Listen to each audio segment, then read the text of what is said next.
And welcome back, everyone, to Mizzou Hockey TV. My name is Luca Vitale. Joining me today is former winger and center Henry Kasten. Henry, how we doing? Good to be here, Luca. Good to be talking to you. So you've been obviously graduated since May, and sort of just talk to us. Who are you exactly, and where'd you end up landing after graduating from Mizzou? I'm Henry Kasten. I played from 2019 to 2023. Graduated in May and kind of took the summer off to, relax before I started working. And then now I'm working with Waterway in a management role, which is like a car wash company, started here in St. Louis. Been working there since September, and it's going pretty well. That's good to hear. So going into last season, obviously a lot of you guys told me before the season that it was national championship year. That's what you guys were aiming to do. And obviously you guys got very close to achieving that goal. But going into last season, I did ask you, what should basically going into the Missouri State Series, what is something you guys wanted to establish right away going into the season? Here's what you had to say. First shift, we're going to go out and try to hit, try to get lay the body somewhere. If we dump the puck in and have three forwards flying down the ice at full speed, that's gonna result in some good offensive opportunities for us. So obviously, Henry, every team has this component to them, right? They have the speed, they got the ability to establish an offensive attack really quickly, hard-nosed defense, and then really what you had to really say was physicality. And this year's squad has that sort of same mentality of being physical and winning that physical battle every game. Can you sort of talk to us? What's the importance of establishing a physical presence early in a game, every single game?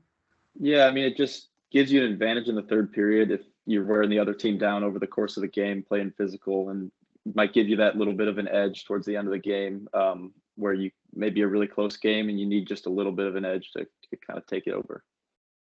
So you got to compete on the biggest stage last year, almost a calendar year ago, because now we're in 2024, pretty crazy. In Boston, you guys beat Air Force, you beat Central Michigan, and you said establishing a physical attack in the third period is key. Well, for fans and alum like yourself, would you agree that this was only last year, the beginning of what Mizzou hockey could be for years to come? Yeah, I think last year was a really good stepping stone year kind of into what the future of the program hopefully is going to be. It was, we had been kind of building up to that point for the last few seasons before that, and then finally making it to nationals was hopefully now it's going to be like a common occurrence. Hopefully we're going to nationals every single year. Even at that D2 level, I think the team is still capable of competing there as well. And what was that experience like for you personally? It was incredible. I mean, it's like the first time I've really ever been on the East Coast. I guess I went to New York a little bit ago, but going to Boston was really cool. Cool town, a lot of history there, a lot of hockey history there, and just being in that building with, it was like 50 teams from all across the country at least. Just such a cool hockey atmosphere. Probably the coolest trip I've ever got to be a part of, really, with hockey. Just being with the team, we were there for I think 5-6 days, like almost a whole week, just bonding together and focusing solely on hockey. It was really cool. Yeah, definitely a lot of hockey history indeed. Original six franchise there in the Boston Bruins. But sort of, you talked about your experience. You talked about how it could be a normal thing now going to nationals for this Mizzou team moving forward. How do you sort of sustain success like last year's team was able to do? I think it just has to do with the younger players stepping up as they become older and keeping that same mentality and that same culture that they kind of had. And I think the guys this year are stepping up who were maybe not as prominent last year, stepping up and just kind of filling roles. And it's just getting all the younger guys to buy into the approach and buy into what Mizzou hockey is going to be. So last year, you and Nick Spolik, I mean, one could argue, and statistically it was true, that you guys were the most reliable scorers on that team. Now this year, one could argue Andrew Knapp has done a phenomenal job of replacing your production in that lineup. You can even add Charlie Walker in this past couple of series and what he's been able to do. But what do you like about Charlie Walker's style of play since you actually played with him for a season? He's relentless on the forecheck. He never gives up on a puck, never gives up on a play. I loved playing with him last year. He was always battling in the corners, always finding me in front of the net, making it really easy for me to score. Just always putting the puck right on my stick. And I also knew I could pass it to him, and he's probably going to get a scoring chance out of it every time he touches the puck. He's a great player. So you've been able to obviously catch some of the streams these past couple of series. I mean, obviously you haven't been able to unfortunately attend one of those games, but you'll be in St. Louis for that Winter Classic, so that's always good to see. But what have you seen from Andrew Knapp that you really like from his style of play? He's got a really good shot. I think it deceives goaltenders, and it shoots it really quick off the stick. Able to beat goaltenders from even higher in the zone up near the blue line. He's a great skater too, and I think he and Scholes play really well together, bouncing the puck off each other. He's been really fun to watch this year. So, as we mentioned, you haven't been able to attend a Jefferson City game, but there are a lot of new faces on this roster and obviously a lot of returning players as well. Is there any sort of player that sort of caught your attention or a returning player in your eyes that has really brought their play to a whole new level? I think Tanner Richardson has stepped up his game a lot since the last few seasons. Just watching him play, he's a brick wall back there. I don't know what he did in the summer, but whatever it is, it worked out. He's been playing some really good hockey. Yeah, and speaking of Tanner Richardson, since you were on that team last year and you got to play with him a season ago as well with Jack Dobbs, would you say now it's been more of a 1A, 1B more of a situation than a 1-2 sort of situation? Yeah, I think they're both brick walls in net, and I think the team is really fortunate to have two phenomenal goaltenders. I mean, even having just one of them the team would be lucky to have, but they have both. So they have a chance, to win every single game with either of those guys in net. Yeah, and we know that, NHL, the importance of going into the Stanley Cup playoffs, the importance of having two capable netminders being able to get the job done night in and night out. What's the importance of having two capable goaltenders like Tanner Richardson and Jack Dobbs moving into the February, March area as the season progresses? I think in the ACHA, it's very important to have a good 1-2 goaltender, or I guess 1A, 1B, because the series, it's a Friday night and then usually Saturday midday. It's very unlikely a goaltender is going to be able to play both those games at 100%. So you really have to have two good goaltenders in order to compete and be one of the top teams in the ACHA. And especially moving into like playoffs and, at nationals where you might be playing 4 or 5 games in a row, day after day. You got to be able to have two goaltenders that can play at a high level. And I think Mizzou is really fortunate to have that this year and the past years. Definitely. So sort of going back to the topic of new players, right? You and Jacob Kasten are obviously brothers, but now there's a new Kasten in the program, and Alex Kasten, your guys' younger brother. Although he hasn't gotten much ice time as he probably would like, I'm sure he'll get there eventually as he sort of gets older in the program. Like you got Zach Sansone, who's also very young on the blue line as well. But can you sort of talk to us? What are exactly Mizzou fans getting in Alex Kasten, and what does he bring to the table? He's a strong physical defender he's hard to get through one-on-one. I can't even get through him one-on-one. He's a shutdown defenseman, and he also has really good vision, breaking the puck out of the zone. A great passer, can find forwards flying up the wings and flying through the center of the ice for some good odd man opportunities. I think, with so many returners on the blue line this year, just not really much of a chance for younger defensemen to get in there. But that's always a good problem to have too many good defensemen. There's bound to be, someone sick a game or something, injuries. It's always good to have depth on the blue line, especially moving forward in the latter part of the season.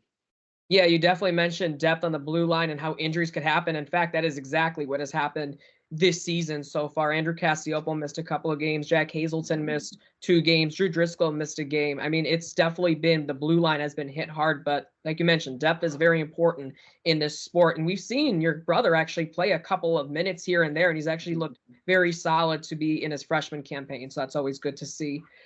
So last season, the scoring of the team, we sort of mentioned this as well. It was very highly concentrated on those first 2 lines.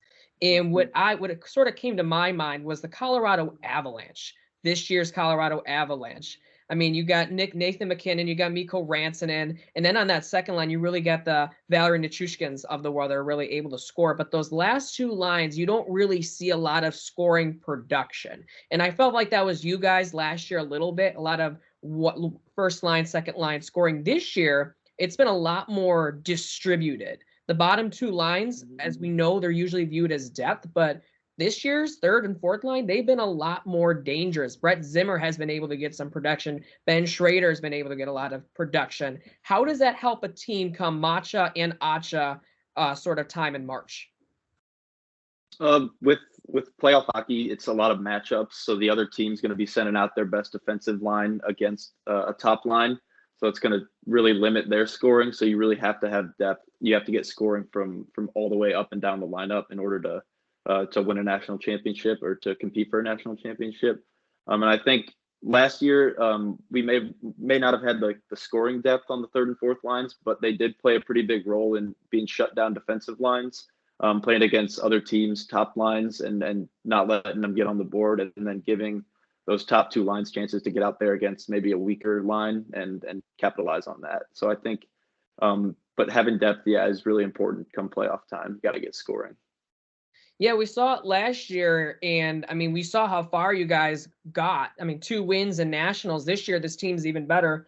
So we shall see what happens come March. But I'm sure you heard about the news before winter break started for colleges that Mizzou is accepted by the ACHA to compete in D2 beginning next season in that gold division. So sort of renewing some of these old rivalries in an U of I, in a SIUE, Iowa. So a lot of Midwest teams getting to renew those sort of rivalries. I did speak with former Mizzou board president Holden Carroll last week about that significance of the promotion going to D2. Here's what he had to say about that. Growing the game kind of around the city, around Columbia, around Jeff City, and then making the jump to D2, it just shows how much the program is growing in itself, the fan interaction, and then on the ice, the performance. I mean, they're growing in all aspects of the club. All right, so that's what Holden had to say about going to D2 next season. So I'm sure you have heard about it, unless you were part of that team that actually got demoted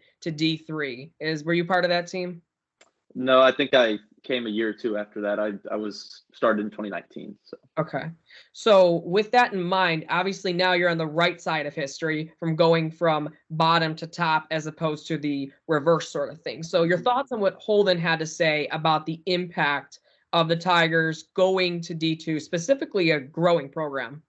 Yeah, I mean, I think I'll add on to what he said. It's just really cool to see the growth of the team. I mean, from when I joined the team to now, it just feels like every single year has gotten exponentially better.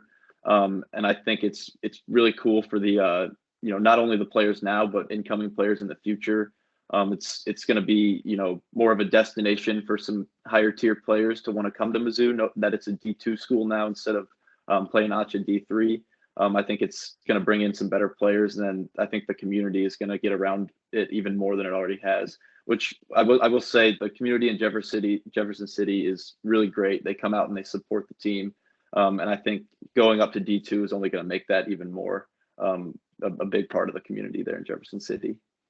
Yeah, you guys have always had that hashtag Pack the Jeff. It's been pretty packed this season. So obviously just being able to get the hockey community together in Jefferson City on Friday and Saturday nights, it's really great to see this season. I mean, their success has definitely helped it, but just being able to sort of get the message out that Mizzou has this hockey team and we're here to win. So it's always good to see that sort of thing in the community. But now I sort of want to shift gears here and sort of ask you a couple of questions about your time with Mizzou and your memories. So obviously the hockey genes sort of run in the Kasten family with you, Jacob, and Alex. So why did you start playing hockey? It was actually my older cousins played hockey. They are both like 4 or 5 years older than me, and we went to one of their games down at Kirkwood Ice Rink. Great barn, growing there, learned how to play there. And then we just kind of started playing there and progressed from there. So yeah, I've been playing since I was like 4 or 5 years old, and I loved every second of it. Any reason you chose offense as opposed to defense or goaltending? I think scoring goals is the coolest thing in hockey. I think I do a lot of defensemen. I know my brother takes pride in not letting the other team score, but I love scoring goals. That's why I chose to play offense. Yeah, what I did notice last season is he was getting the apples and you were getting the goals. So I noticed that a lot of the time. So I that's pretty awesome to see, obviously, as he prides himself a little bit more in the defense. But hey, scoring goals is always fun. Mhm. So I did ask Sean and Holden this question when they've jumped on this break. What is your least favorite barn to play in? Ooh, the Jones Center down in Arkansas. It's like a shortened blue line. Like the neutral zone's not as big. It's just a weird dimension rink. I'd never liked playing there really. So you and Sean have both said Springdale, Arkansas, or the Jones Center. So I got good news. The freshmen that have not played there yet, they're going to get their first taste of that in mid-January. So, Yeah. So we'll see what they think about the blue line because I actually never noticed that. So yeah, it's like a shorter neutral zone, and then it feels like behind the net there might be like more room. I don't really know exactly who designed that rink, but it's not the normal NHL size rink. Okay, interesting. I've never noticed that. I mean, you guys notice like these very minuscule things that I've never even noticed before. So, all right. And your favorite Mizzou hockey memory out of your tenure there? It's got to be when I scored in overtime in the Matcha Championship game. That was the coolest goal of my hockey career. I kind of didn't even see the puck go in, and I just saw Scholes' reaction to it. He was behind the net after feeding me the puck out in front. I saw him kind of react to it, and then I jumped up in the air and kind of blacked out, forgot what really happened. I just know everyone came out and piled onto me, and it was a really cool moment. So as we know, going into if you're an NHL player, you're a rookie, right?